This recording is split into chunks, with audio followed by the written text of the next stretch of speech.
স্বাগতম সবাইকে roots of civil engineering এর হাইড্রোলিক্সের বার্নৌলির সূত্র এবং ওর প্রয়োগের অধ্যায়টিতে। আজকে এই অধ্যায়টিতে আমরা যে জটিল ম্যাথটি সমাধান করব তা আমরা চিত্রে দেখতে পাচ্ছি, যেখানে একটি পাইপ নিচ থেকে আনুভূমিকভাবে ক্রমশ উপরের দিকে উঠে গেছে এবং যার ঢাল হচ্ছে 1:100।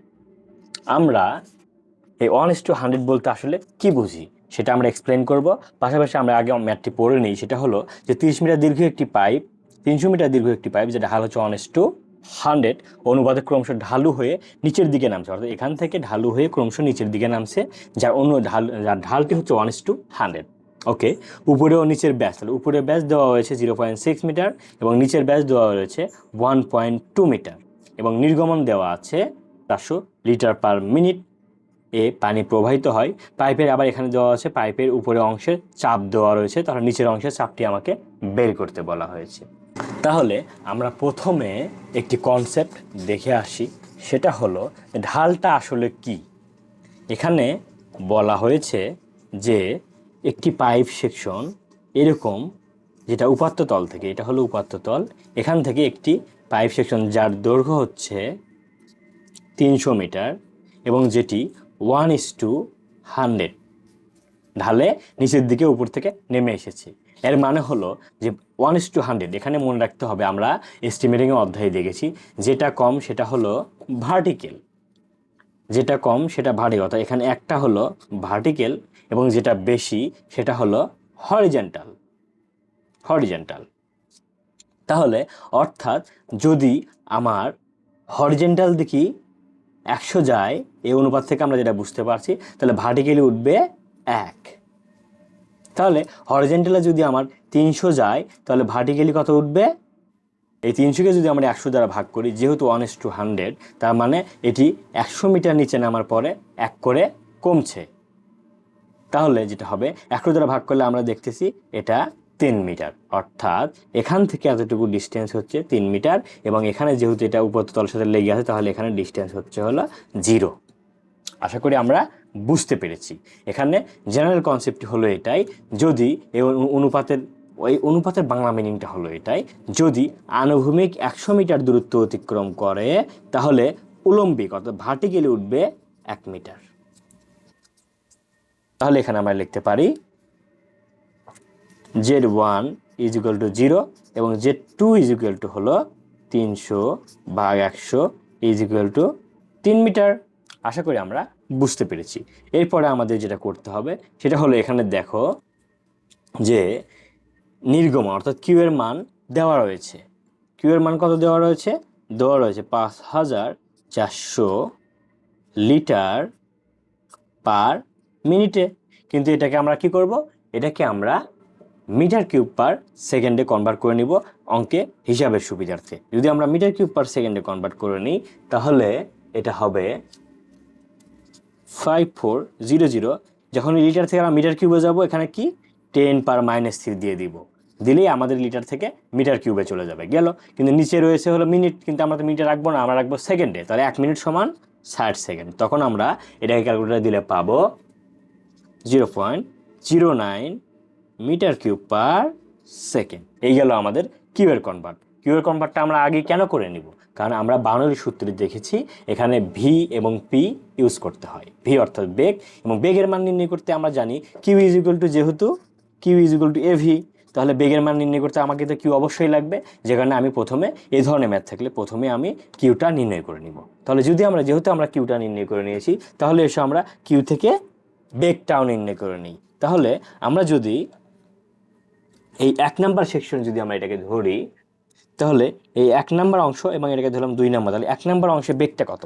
আমরা কিউ জানি, কিউ 1 নাম্বার অংশে যা, 2 নাম্বার অংশে কিউ সমান। তাহলে 2 নাম্বার অংশে যেহেতু কিউ সমান, তাহলে কিউ আমরা যদি 1 নাম্বার অংশে করি, তাহলে 1 নাম্বার অংশে A1 V1।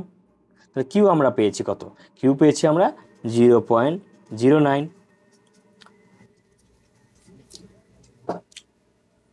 তাহলে এখান থেকে আমরা বেগ কত পাবো? বেগ পাবো হলো ক্ষেত্রফল কত? π/4। এখানকার ডায়া ছিল 1.2 মিটার, তাহলে 1.2 হোল স্কোয়ার গুণন এখানকার বেগ যেহেতু আমাকে বের করতে হতো V1, এটাকে যদি আমরা ক্যালকুলেটারে দিই, তখন V1 আমরা পাবো 0.58 10⁻³ মিটার পার সেকেন্ড। ঠিক অনুরূপভাবে আমরা যদি এখন দ্বিতীয় প্রান্তে অর্থাৎ Q2 জন্য করি, দ্বিতীয়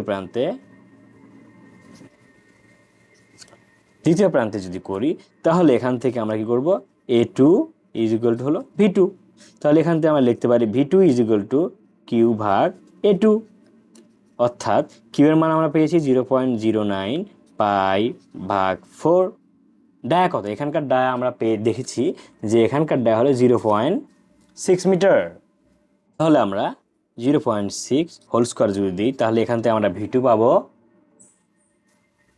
318.3 10 পার -3 মিটার পার সেকেন্ড। তাহলে আমরা এখান থেকে V1 এবং V2 উভয় নির্ণয় করে নিয়েছি। এখন আমাকে যেটা করতে হবে, দেখো এখানে বলেছে যে উপরের অংশের চাপ অর্থাৎ P2, উপরের অংশ ধরেছি আমরা হলো P2। তাহলে উপরের অংশের চাপ P2 সমান কত, তাহলে উপরের অংশের চাপ P2 সমান দেওয়া রয়েছে 68.87 kPa। kPa মানে কি? kPa মানে হলো কিলো প্যাসকেল। আচ্ছা, প্যাসকেল সমান আমরা কি জানি? প্যাসকেল সমান হলো newton per metre square. Pascal সমান নিউটন পার মিটার স্কোয়ার। তাহলে কিলো প্যাসকেল মানে এখানে রয়েছে kilo newton per metre square. তাহলে এটাকে আমরা হিসাবের সুবিধার্থে এটাকে আমরা কি করতে হবে, আমরা যেহেতু এটা কিউ এর মানটি মিটার কিউব পার সেকেন্ডে নিয়েছি, তাহলে এটাকে আমরা কি করতে পারি,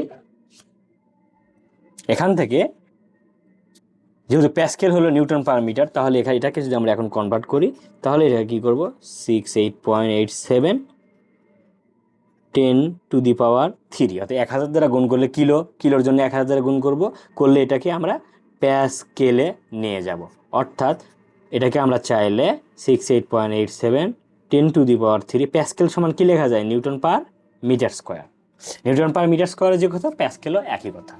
আমরা নিউটন পার মিটার স্কোয়ার না লিখে প্যাসকেল লিখতে পারি, আবার প্যাসকেলের বদলে নিউটন পার মিটার স্কোয়ারও লিখতে পারি। তাহলে আমরা এখানে P2 পেয়ে গেছি। কিন্তু আমাদের বলেছে কি, নিচের অংশে চাপ বের করতে বলেছে, অর্থাৎ P1 is equal to what.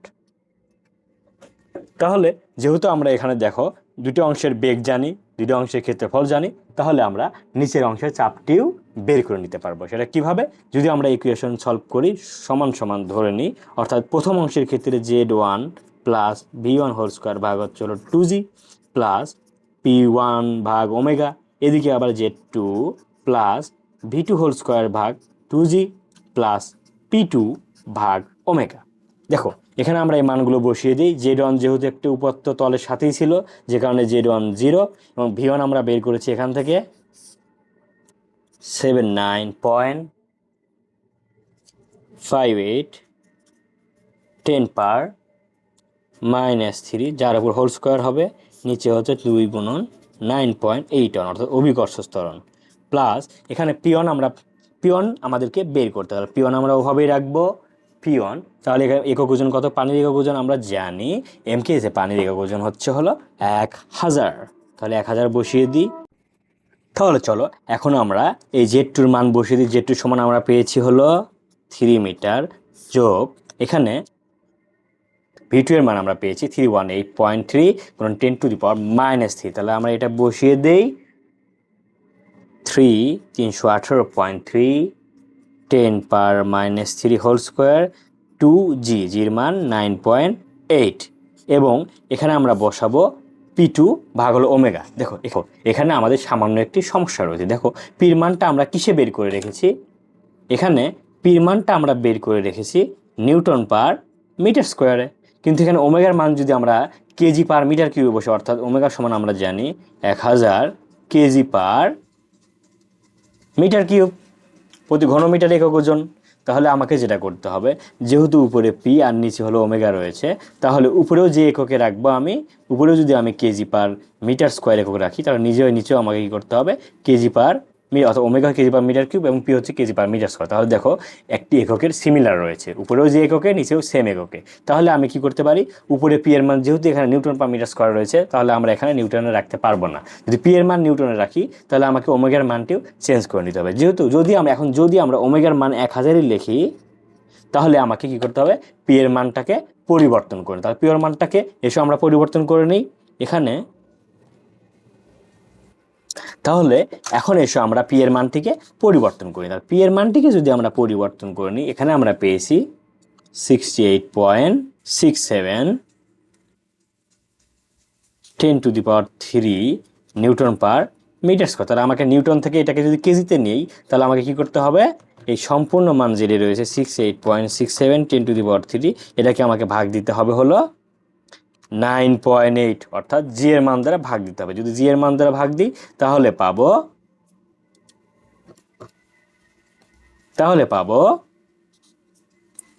7000 KG per metre square. এখন দেখো আমাদের ওমেগার মানও কেজি পার মিটার এবং এই মানও কেজি পার মিটার। তাহলে এখন এককের একটি সিমিলারিটি রয়েছে। তাহলে আমি এখন এই মানটি নিয়ে এসে এখানে বসিয়ে দিব। তাহলে এখানে যদি পির মান বসাই 7000, এখন যদি আমরা এটাকে সলভ ফাংশনে দিই তাহলে এখান থেকে পি ওয়ান পাবো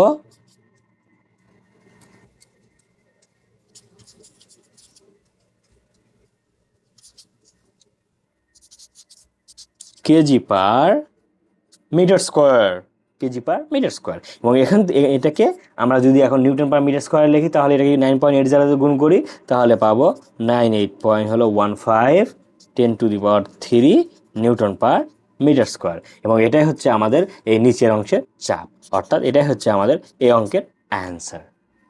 এখানে একটি জিনিস বলা বাহুল্য বন্ধুরা, যদি আমরা দেখি z1 plus v1 whole square ভাগ হচ্ছে হলো 2g প্লাস হচ্ছে p1 ভাগ হচ্ছে হলো ওমেগা, এবং এই পাশে ঠিক z2 plus v2 whole square ভাগ হচ্ছে হলো 2g প্লাস p2 ভাগ হচ্ছে হলো ওমেগা। এখানে এককে বসানোর ক্ষেত্রে আমাদেরকে যে জিনিসটি খেয়াল রাখতে হবে, দেখো এখানে z এর মান আমরা যে এককে বসাবো, z2 এর মানটাও সেম এককে বসাবো। এবং এখানে এসে আমরা কি করতে পারি, এই ভি উপরে যে এককে বসাবো নিচেও আমরা ঠিক সেম এককে বসাবো, এবং এখানেও উপরে আমরা যে এককে বসাবো নিচেও আমরা সেম এককে বসাবো, যাতে আমাদের এককে কোনো হেরফের না হয়। এটা আমরা মেনটেন করব, উপরে যে একক নিচেও সেম এককে বসবে। তবে এই ধরনের ম্যাথগুলোতে একটি সুবিধা রয়েছে, সেটা হলো দেখো এটা যদি আমার মিটারে হয় এটা মিটারে বসাবো, এখানে এসে যদি আমার এটা সেন্টিমিটার থাকে তাহলে এটা সেন্টিমিটারে বসাবো, নিচেটাও সেন্টিমিটারে বসাবো। বসালে আমাদের সেম মানটায় আসবে। সেক্ষেত্রে এটা মিটার দিয়ে সবগুলো মিটারে করে নিতে হবে এমন নয়। দেখো এটা যদি মিটারে নেই, এটাকে যদি আমরা মিটার এককে থাকে তাহলে এটা তুমি মিটারে নিলা, এবং v1 এটা যদি সেন্টিমিটারে হয় তাহলে নিচে এটাও কি হয়, সেন্টিমিটারে হবে। এটাকে আবার যদি দুটো যদি সেম হয়, উপর নিচে সেম হলেই সরাসরি নেওয়া যাবে, সেক্ষেত্রে কনভার্ট করার প্রয়োজন নেই। যদি উপরে এক এককে নিচে আর একক থাকে সেক্ষেত্রে তোমাকে কনভার্ট করে নিতে হবে। দেখো উপরে সেন্টিমিটার, আমি যদি 100 সেন্টিমিটার থাকে, উপরে 100 সেন্টিমিটার এবং নিচে 100 সেন্টিমিটার, হ্যাঁ 100 সেন্টিমিটার, তাহলে এটার ভাগফলটা কত, 1, ডিফারেন্সটা হলো 1। আবার যদি আমি এটাকে কনভার্ট করে উপরে যদি 1 মিটার করে নিই এবং নিচেও যদি 1 মিটার করে নিই তাহলে কিন্তু ওই একই আসবে। আশা করি তোমরা সবাই বুঝতে পেরেছো। আজকে পর্যন্ত এটুকুই, সামনে দেখা হচ্ছে আরো জটিল কোনো সমাধান নিয়ে। সে পর্যন্ত সবাই দীর্ঘ সুস্থ কামনা করছি। আল্লাহ হাফেজ।